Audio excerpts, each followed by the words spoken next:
नमस्कार दोस्तों, स्वागत है आपका स्मार्ट विजन एकेडमी की ऑनलाइन क्लासेस में। दोस्तों, पिछले वीडियो में हम लोगों ने देखा था संविधान के निर्माण के बारे में। संविधान के निर्माण की प्रक्रिया आप लोगों ने विस्तार से समझी थी। अब इसी क्रम में हम आगे देखेंगे संविधान की प्रस्तावना के बारे में। संविधान की जो प्रस्तावना है उसका निर्माण कैसे किया गया, किस किस लोग ने मिलकर उसके निर्माण में सहयोग किया, सहभागिता की और उसकी रूपरेखा क्या थी। आइए इस चीज को जानने के पहले हम सबसे पहले देखना चाहेंगे हमारे संविधान की प्रस्तावना आखिर है क्या। तो आइए देखते हैं, ये है हमारे संविधान की प्रस्तावना। एक बार आप शुरू से लेकर अंत तक इस प्रस्तावना को पढ़ जाइए, हमारे साथ पढ़ते जाइए। तो पढ़ते हैं हमारे संविधान की प्रस्तावना। इसको उद्देशिका भी कहा जाता है, इसके बारे में भी हम आगे आपको डिटेल से बताएंगे। तो देखते हैं, हम भारत के लोग भारत को एक संपूर्ण प्रभुत्व संपन्न समाजवादी पंथ निरपेक्ष लोकतंत्रात्मक गणराज्य बनाने के लिए तथा उसके समस्त नागरिकों को सामाजिक, आर्थिक, राजनैतिक, न्याय, विचार, अभिव्यक्ति, विश्वास, धर्म और उपासना की स्वतंत्रता, प्रतिष्ठा और अवसर की समता प्राप्त कराने के लिए तथा उन सब में व्यक्ति की गरिमा और राष्ट्र की एकता और अखंडता को सुनिश्चित करने वाली बंधुता बढ़ाने के लिए दृढ़ संकल्प होकर अपनी इस संविधान सभा में आज दिनांक 26 नवंबर 1949 मिति मार्गशीर्ष शुक्ला सप्तमी 2006 विक्रमी को एतद द्वारा इस संविधान को अंगीकृत, अधिनियमित एवं आत्मार्पित करते हैं। क्लियर हुआ? इसको प्रस्तावना को आप लोगों ने पहले भी कई बार पढ़ा होगा, क्योंकि आपकी हर बुक के मेन पृष्ठ के पीछे एक प्रस्तावना दी गई है। ठीक है, अब हम जानते हैं कि इसे सिर्फ ऊपर ऊपर पढ़ लेना ही सब कुछ नहीं है, हमको देखना है कि इसके अंदर क्या है। पहले सबसे पहले देखते हैं आखिर प्रस्तावना है क्या। तो आइए शुरू करते हैं हमारे लेक्चर को। तो प्रस्तावना देखिए, ये सब है। आप लोग देखते हैं जैसे आपकी जितनी भी बुक्स हैं, सभी बुक्स के स्टार्टिंग में जैसे आपकी जो विषय सूची होती है उसके बाद एक छोटा सा नोट लिखा होता है जिसे भूमिका कहते हैं। कई बार वो 1 पेज या 2 पेज का होता है। तो वो जो भूमिका होती है, क्या होती है? भूमिका। उस भूमिका में आपको उस बुक के अंदर क्या है, किस किस प्रकार के चैप्टर हैं, क्या विषय वस्तु है, इस पूरे चैप्टर्स के बारे में आपको किसमें बताया जाता है? उस भूमिका के अंतर्गत। तो जैसे आपकी बुक्स में भूमिका होती है, वो जो भूमिका आपकी विषय वस्तु को निर्धारित करती है, जो भी किताब के अंदर विषय वस्तु होती है उसको प्रकट करती है, उसी प्रकार से संविधान की जो बुक थी, संविधान की बुक के प्रारंभ में रखी गई हमारी प्रस्तावना। प्रस्तावना को उद्देशिका भी कहा जाता है। प्रस्तावना के अंतर्गत जो भारतीय संविधान को निर्मित करने वाले लोग थे, जो हमारी संविधान सभा थी, संविधान सभा के जो सदस्य थे, तो उस संपूर्ण संविधान सभा के सदस्यों के जो मनोभाव थे, जो भारतीय समाज के बुनियादी मूल्य थे, संविधान के निर्माण के लिए जिन बुनियादी मूल्यों का निर्धारण किया गया, उन बुनियादी मूल्यों को कहां पर रखा गया? आपकी प्रस्तावना में। तो इस प्रस्तावना में हम चर्चा करेंगे कौन कौन से बुनियादी मूल्यों का उल्लेख किया गया है। सबसे पहले देखते हैं कि आखिर ऐसा क्या है कि प्रस्तावना को उद्देशिका भी कहा जाता है। क्यों कहा जाता है आखिर इसे उद्देशिका? तो एक उद्देश्य प्रस्ताव आया था। उद्देश्य प्रस्ताव किसने लाया था? पंडित जवाहरलाल नेहरू ने। कब लेके आए थे? 13 दिसंबर 1946 को। उस उद्देश्य प्रस्ताव में उन्होंने इस रूपरेखा को प्रकट किया कि भारत का संविधान कैसा होगा।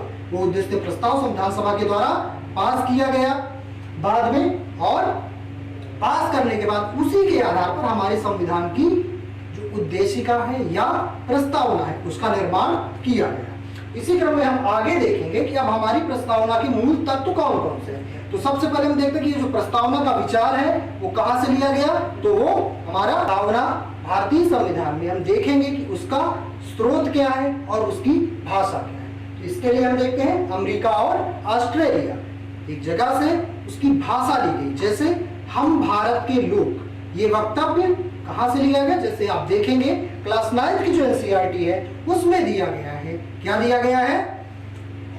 साउथ अफ्रीका की प्रस्तावना और अमेरिका की प्रस्तावना। इन दोनों की प्रस्तावना में हम देखते हैं किस प्रकार के शब्द हैं वो हमें मिलते हैं हमारी प्रस्तावना में भी। इसी तरीके से ऑस्ट्रेलिया की जो प्रस्तावना है, ऑस्ट्रेलिया का जो संविधान है, उससे भी हमारी संविधान की प्रस्तावना में कई सारे तत्व समाहित किए गए। नेक्स्ट देखते हैं कि भारतीय संविधान की प्रस्तावना को प्रभावित किसने किया, कहां कहां के प्रभाव इस पर समाहित दिखते हैं। इसमें भूमिका है फ्रांसीसी क्रांति की, अमेरिका की क्रांति की और बोल्शेविक क्रांति की। ठीक, ये तीन मुख्य ऐसे बिंदु स्रोत हैं जिनके जो आदर्श और मूल्य थे उनको समाहित किया गया हमारे संविधान की प्रस्तावना। जैसे फ्रांसीसी क्रांति में नारा दिया गया था स्वतंत्रता, समानता और बंधुत्व का। तो इन तीन नारों को हमारे संविधान की प्रस्तावना में रखा गया है। अभी आप इस प्रस्तावना को पढ़ा है, आगे चलकर इन सारे शब्दों की व्याख्या भी करेंगे। नेक्स्ट है अमेरिका की क्रांति। अमेरिका की क्रांति में स्वतंत्रता और मूल अधिकारों की चर्चा विशेष रूप से की गई है। इसका उल्लेख भी हमारे संविधान की प्रस्तावना में किया गया है। फिर है रशिया की क्रांति। रशिया की क्रांति से समाजवादी विचारधारा का प्रभाव भारतीय संविधान में लिया गया। तो ये थे ऐसे मुख्य स्रोत जिनसे हमारे संविधान की प्रस्तावना प्रभावित है, जिससे प्रस्तावना ने कुछ ग्रहण किया है। आगे आइए देखते हैं हमारे प्रस्तावना में मूल रूप से कौन कौन सी चीजें हैं। तो जैसे प्रस्तावना को हम देखने के लिए दो तरीके हैं, या तो आप उसे पूरी तरीके से रट जाइए, ठीक, तो बहुत से लोगों को पूरी की पूरी वो याद है। दूसरा एक तरीका ये है कि हम इसको पार्ट्स में डिवाइड करके इसके मनोभावों को समझते हुए इसे समाहित करें, समझ लें। जब हम इसे समझ लेंगे तो हम इसे रटने की आवश्यकता नहीं पड़ेगी। तो आइए देखते हैं कि हमारे संविधान की प्रस्तावना में किन किन उद्देश्यों की और स्वरूपों की चर्चा की गई है। सबसे पहले हम देखेंगे कि जो हमारा प्रस्तावना है, प्रस्तावना दो मुख्य उद्देश्यों की अभिव्यक्ति करता है। पहला ये हमारे देश का संविधान कैसा होगा, और दूसरा उस संविधान का उद्देश्य क्या होगा। ये दोनों चीजें आपको क्लियर होनी चाहिए। पहला कि हमारे संविधान के मूल्य क्या होंगे, हमारे संविधान का स्वरूप क्या होगा, और दूसरा कि हमारे संविधान का उद्देश्य क्या है। और तीसरे भी पार्ट है, तीसरे पार्ट में चर्चा की गई है संविधान के जो जिन पर वो लागू होगा उनके अधिकारों के बारे में। क्लियर? ये तीन चीजें आपको विशेष तौर पर ध्यान रखनी है। प्रस्तावना की जो प्रारंभिक 5 शब्द हैं, ये 5 शब्द अपने आप में बहुत ही सारगर्भित हैं, बहुत ही अर्थपूर्ण हैं। आइए देखते हैं पहला शब्द कौन सा है। पहला शब्द है उसमें हम भारत के लोग। हम भारत के लोग शब्द से आप क्या समझते हैं? देखिए, प्रस्तावना से कई प्रकार के क्वेश्चंस बनते हैं जो वनडे एग्जाम से लेकर यूपीएससी, पीएससी और जितने कंपटीशन से हर एग्जाम में पूछे जाते हैं। इस चैप्टर को आपको बहुत ही ध्यान से सुनना है ताकि प्रस्तावना से संबंधित एक भी क्वेश्चन आपका कभी भी गलत ना हो। तो पहली चीज हम देखेंगे इसमें क्या कहा गया। जो पहला सेंटेंस है इसका, हम भारत के लोग, यहाँ पर संविधान सभा के जो सदस्य हैं वो किसकी ओर से यह संविधान ग्रहण कर रहे हैं? हम भारत के लोग। मतलब कि जो संविधान की शक्ति है वह संपूर्ण भारतीय जनता में समाहित है।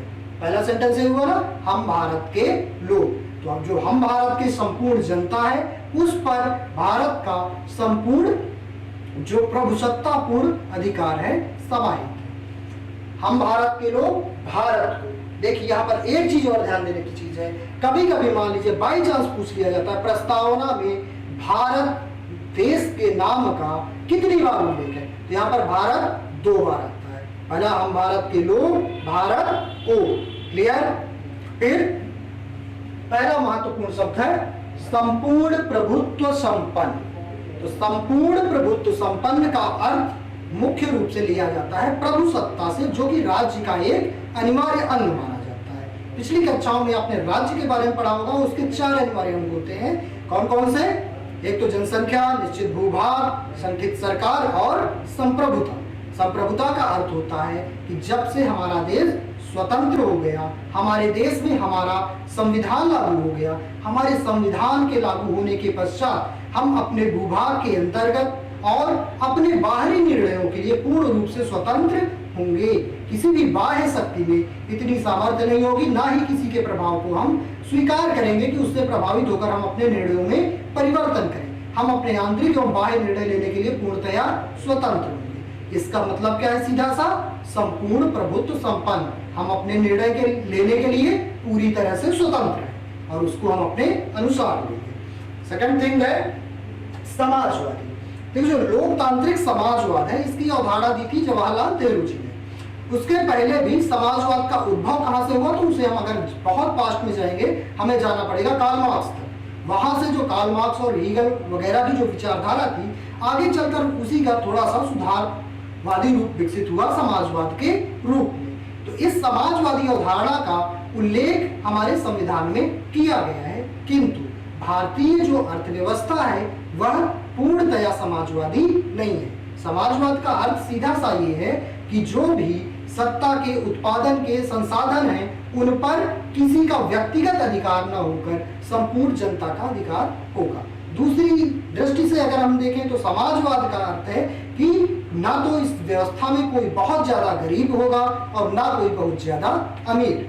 ठीक, हाँ, वारे थे हम कि हमारी अर्थव्यवस्था कैसी है, तो भले ही हमारी अर्थव्यवस्था में समाजवादी शब्द उल्लिखित है, किंतु भारतीय अर्थव्यवस्था मिश्रित प्रकार की है। मिश्रित प्रकार की मतलब कि इसमें पूंजीवादी तत्व भी उपस्थित है और समाजवादी तत्व भी उपस्थित है। तो भारत की अर्थव्यवस्था मिश्रित है, किंतु भारत के संविधान की प्रस्तावना में समाजवादी शब्द का उल्लेख किया गया है। फिर नेक्स्ट है पंथ निरपेक्ष, सेकुलर। हमारा राष्ट्र एक सेकुलर राष्ट्र। आपको आश्चर्य होगा, विश्व को एक आश्चर्य होगा कि वह देश जिसकी 80% जनसंख्या एक धर्म को मानती है और बाकी 20% में अन्य धर्म को मानने वाले लोग हैं, उस देश का कोई भी अपना धर्म नहीं है। क्यों नहीं है? यह आदर्श था हमारे संविधान निर्माताओं का, जिन्होंने एक धर्मनिरपेक्ष राष्ट्र की कल्पना के रूप में भारत की कल्पना की और अपने संविधान के जो बुनियादी मूल्य थे उसके रूप में संविधान की प्रस्तावना में उन्होंने पंथ निरपेक्ष शब्द का उल्लेख हालांकि नहीं किया था। ये शब्द बाद में जोड़ा गया, किंतु जो संविधान था हमारा वो पूर्णतः पंथ निरपेक्ष था। बाद में एक संशोधन किया गया जिससे कुछ शब्द जोड़े गए, आगे चलकर हम उसे बताएंगे आपको। तो पंथ निरपेक्ष शब्द बाद में जोड़ा गया, किंतु भारतीय संविधान पंथ निरपेक्ष पहले से ही था। फिर नेक्स्ट है आपका लोकतांत्रिक। पहला शब्द जो प्रस्तावना का है और लोकतांत्रिक मतलब हम भारत के लोग से ही ये चीज स्पष्ट हो जाती है कि भारत की जो शासन सत्ता है वह लोकतांत्रिक होगी। क्यों होगी? क्योंकि भारत की संपूर्ण जनता अपने चुनावों के द्वारा, निर्वाचन के द्वारा अपने प्रतिनिधियों का चुनाव करती है जो शासन सत्ता का संचालन करते हैं। तो भारत का जो समाज होगा, शासन व्यवस्था होगी, वह किस प्रकार की होगी? लोकतांत्रिक। शासन व्यवस्था का रूप लोकतांत्रिक होगा। इसका उल्लेख भी प्रस्तावना में किया गया। फिर आता है गणराज्य। गणराज्य के बारे में आप लोग क्या जानते हैं? हमने लोकतंत्र का जब चैप्टर आपको पिछले वीडियोस में पढ़ाया था तो उस समय हमने आपको बताया था गणराज्य के बारे में। एक बार फिर से आपको बता देते हैं, गणराज्य वह शासन व्यवस्था कही जाती है जहां पर शासन का सर्वोच्च पदाधिकारी पैतृक नहीं होता, वंशानुगत नहीं होता, उसका एक निश्चित अवधि के लिए चुनाव होता है और वह जनता के द्वारा प्रत्यक्ष या अप्रत्यक्ष रूप से चुना जाता है। इसका एग्जाम्पल क्या है? एग्जाम्पल है हमारे देश के राष्ट्रपति जो हमारे देश के सर्वोच्च पदाधिकारी हैं। इसका एक और एग्जाम्पल हम आपको देते हैं, अमेरिका के राष्ट्रपति। किंतु गणराज्य नहीं है जो, वो क्या है? वो राजतंत्र है। और वो कहां पर है? जैसे ब्रिटेन। क्लियर हुआ? तो ये हमारे 5 बिंदु जो है ये संविधान के स्वरूप को प्रकट करते हैं कि भारतीय संविधान का स्वरूप किस प्रकार का होगा। ठीक, इसका आप स्क्रीनशॉट लेकर या तो अपनी नोटबुक में से नोट कर लीजिए। नेक्स्ट बिंदु हम देखते हैं, संविधान का उद्देश्य क्या है? आखिर किन उद्देश्यों की पूर्ति के लिए हमारा संविधान निर्मित किया गया? तो पहला देखिए, चर्चा किसकी की गई? न्याय की। न्याय में भी 3 प्रकार के न्याय की चर्चा संविधान की प्रस्तावना में मिलती है। कौन कौन से 3 प्रकार के न्याय हैं? सामाजिक, आर्थिक और राजनीतिक। इससे भी जुड़े हुए रिलेटेड कई सारे क्वेश्चंस कई बार एग्जाम्स में पूछे गए हैं, तो इसको आप विशेष तौर पर ध्यान में रखें। कई बार पूछा जाता है संविधान की प्रस्तावना में कितने प्रकार के न्याय की व्यवस्था की गई है या कितने प्रकार के न्याय का उल्लेख हुआ है। कई बार पूछ लेता है इनके क्रम को कि आप क्रमबद्ध तरीके से बताएं किसका सबसे पहले उल्लेख हुआ, किसका बाद में उल्लेख हुआ। इसको याद रखने के लिए आप इनको एक शॉर्टकट में, संक्षेप में याद रख सकते हैं। जैसे इसका सा है, इसका आ है और इसका रा है, तो सा प्लस आ प्लस रा। ठीक, तो कुल मिलाकर आप सारा अली खान को याद करते हुए सिर्फ इसे सारा नाम से याद कर लीजिए, सारा न्याय।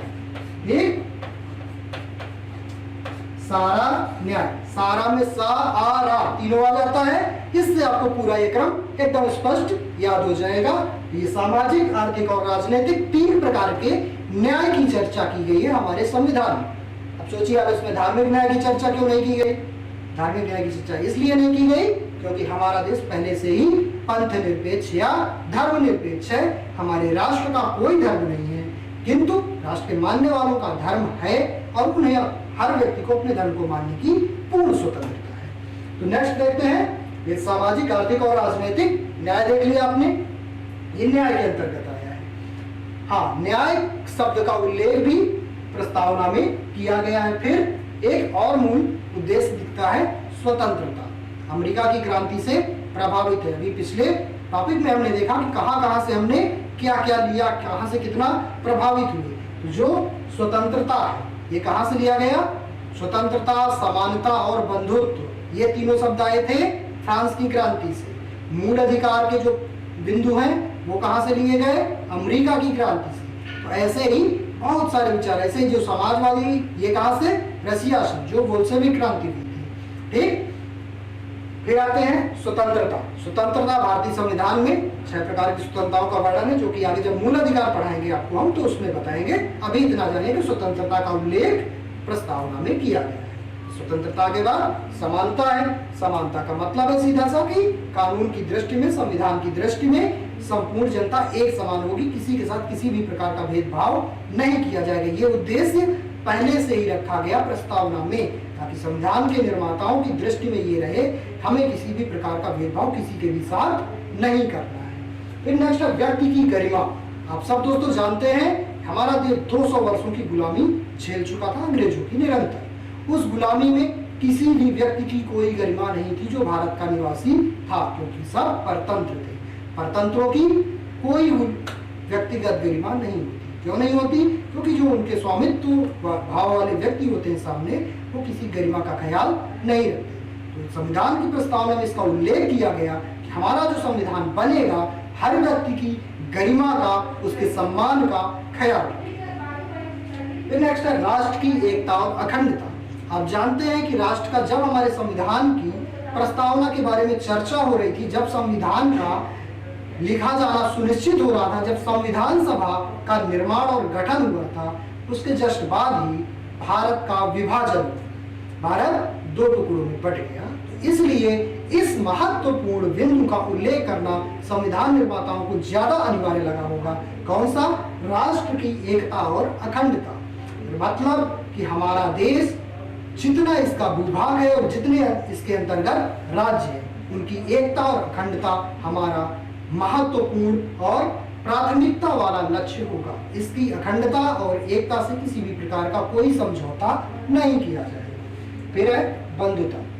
बंधुता के बारे में भी आपको पता होगा कि उस समय क्या माहौल था देश में। जब विभाजन चल रहा था, सांप्रदायिक दंगे हो रहे थे, कुछ दलित नेताओं की अलग मांगे थी, जो हिंदू वर्गीय नेता थे उनकी अलग मांगे थी, जो मुस्लिम वर्ग के नेता थे उनकी अलग मांगे थी। मतलब समाज में एक प्रकार की कटुता भरी हुई थी। उसको दूर करने के लिए संविधान निर्माताओं ने ये लक्ष्य रखा कि हम अपने संविधान में ऐसे तत्वों का उल्लेख करेंगे, ऐसे तत्वों का निर्माण करेंगे कि जिससे सामाजिक बंधुता बनी रहे, हमारे देश में बंधुता का विकास हो। ये थे हमारे संविधान की जो प्रस्तावना है उसके कुछ मुख्य बिंदु। आइए इसके बारे में कुछ और चीजें देखते हैं। जब हुआ 42वां संविधान संशोधन 1976 में, कब हुआ था? ये भी एक इंपॉर्टेंट चीज है। हमने जब आपको पिछले टॉपिक में कुछ शब्द बताए, तो ये 3 शब्द 42वें संविधान संशोधन 1976 के द्वारा भारतीय संविधान में ऐड किए गए। कौन कौन से? पहला है समाजवादी, पंथ निरपेक्ष और अखंडता। ठीक, समाजवादी का आपको बता चुके हैं, पंथ निरपेक्ष का भी बता चुके हैं और अखंडता का भी समझा चुके हैं। तो ये हो गए हमारे ये 42वां संविधान संशोधन 76। इसका भी आप स्क्रीनशॉट ले सकते हैं, आप अपनी नोटबुक में नोट कर लीजिए। फिर आइए देखते हैं नेक्स्ट टॉपिक कौन सा है। इसमें किया क्या गया है कि भारतीय संविधान की जो प्रस्तावना है उसकी वैधानिकता पर कई बार सवाल उठे। वैधानिकता पर सवाल उठने का तात्पर्य ये है कि कई बार इसके अंतर्गत जो इसमें समाहित मूल्य हैं उन मूल्यों के आधार पर सुप्रीम कोर्ट में, जिसको कि संविधान की व्याख्या का अधिकार होता है, संवैधानिक प्रश्नों के उत्तर का अधिकार होता है, तो उसके समक्ष कुछ प्रश्न उठाए गए, कुछ वाद उठाए गए। उन वादों में एक वाद था बेरुबारी निर्णय। ये कब का था? 1960 का। इस निर्णय ने सुप्रीम कोर्ट ने भारतीय संविधान की प्रस्तावना को सिरे से खारिज कर दिया। कैसे खारिज कर दिया? ये बोला गया कि संविधान की प्रस्तावना संविधान का अंग नहीं, मतलब 1960 के निर्णय में प्रस्तावना को संविधान का अंग मानने से इनकार कर दिया गया। अगला निर्णय कौन सा होता है? 1973 में केशवानंद भारती विवाद। इस विवाद के बारे में काफी इंपॉर्टेंट है, मैक्सिमम टाइम्स इससे क्वेश्चन पूछे जाते हैं, याद रखिएगा। 1973 का केशवानंद भारती विवाद, इसमें प्रस्तावना को संविधान का भाग मान लिया गया। क्लियर? इसमें भाग नहीं माना गया था और इसमें मान लिया गया। फिर आया बम्बई निर्णय 1994। बम्बई निर्णय में यह कहा गया कि जब प्रस्तावना में उसी विधि से संशोधन होते हैं जिस प्रकार से संविधान के अन्य भागों में, तो इसका सीधा सा अर्थ है कि हमारा यह पार्ट जो संविधान की प्रस्तावना है वह संविधान का एक अंग है। तो इन तीन विवादों को आप अच्छे से याद रखिएगा, और इनमें भी जो केशवानंद भारती विवाद है ये महत्वपूर्ण है, कई बार एग्जाम्स में पूछा जा चुका है। क्लियर? आइए देखते हैं कि इसके बाद क्या है। इसके बाद दोस्तों हम एक चीज देखते हैं, हमारे संविधान की प्रस्तावना के जो कुछ बचे हुए शब्द हैं उनके बारे में। तो पहले एक बार फिर से हम शुरू करते हैं पहले वर्ड से। पहला कौन सा है? हम भारत के लोग। इसके बारे में हमने आपको बताया, हम भारत के लोग का मतलब है कि भारत की संपूर्ण जनता की ओर से वो इसे अंगीकृत, अधिनियमित और आत्मार्पित कर रहे हैं। क्लियर? फिर हमने आपको यह भी बताया था कि भारत शब्द का उल्लेख यहाँ पर कितनी बार हुआ है? 2 बार। फिर संपूर्ण प्रभुत्व संपन्न, समाजवादी, पंथ निरपेक्ष, लोकतांत्रिक गणराज्य, ये इसके मूल स्वरूप को प्रकट करते हैं भारतीय संविधान के। फिर है न्याय की चर्चा, तो उसके समस्त नागरिकों को, मतलब भारत देश की संपूर्ण जनता को सामाजिक, आर्थिक और राजनीतिक न्याय, ये 3 प्रकार के न्याय की चर्चा प्रस्तावना में की गई है। फिर विचार अभिव्यक्ति, विश्वास, धर्म और उपासना की स्वतंत्रता। दूसरा क्वेश्चन, कितने प्रकार की स्वतंत्रता का उल्लेख हुआ है? पहली विचार अभिव्यक्ति, दूसरी विश्वास, तीसरी धर्म और चौथी उपासना। ये इतने प्रकार की स्वतंत्रता का उल्लेख भारतीय संविधान की प्रस्तावना में किया गया है। ये क्या है? न्याय, और ये इतने स्वतंत्रता। फिर प्रतिष्ठा और अवसर की समता। पूछा जाएगा कितने प्रकार की समानता का उल्लेख किया गया है? तो 2 प्रकार की, प्रतिष्ठा और अवसर की समानता का उल्लेख किया गया है। फिर प्राप्त करने के तथा उन सब में व्यक्ति की गरिमा, राष्ट्र की एकता और अखंडता सुनिश्चित करने के लिए, बंधुता बढ़ाने के लिए दृढ़ संकल्प होकर अपनी संविधान सभा में आज तारीख 26 नवंबर 1949 मिति मार्गशीर्ष शुक्ला सप्तमी 2006 विक्रमी को इस संविधान को अंगीकृत का मतलब होता है स्वीकार करते हैं, एक्सेप्ट करते हैं। अधिनियमित मतलब विधि पूर्वक हम इसे लागू कर रहे हैं। और आत्मार्पित को आप सीधे से इससे कनेक्ट करिए। हम भारत के लोग इसको आत्मार्पित करते, मतलब स्वयं को अर्पित करते हैं। क्लियर? तो भारत की जो संविधान की प्रस्तावना है उसमें स्पष्ट रूप से यह कहा गया है कि कोई भी व्यक्ति यह नहीं कह सकता कि ये मेरे लिए कानून नहीं है, या मैं इसका पालन नहीं करूंगा। ऐसा क्यों? क्योंकि प्रस्तावना में जो संविधान सभा के सदस्य हैं, जो प्रतिनिधित्व करते थे संपूर्ण देश की जनता का, उन्होंने पूरे देश की जनता की ओर से इसको स्वीकार किया। क्लियर? तो ये है हमारी संविधान की प्रस्तावना के कुछ मूलभूत तत्व। ठीक? क्लियर हो गए?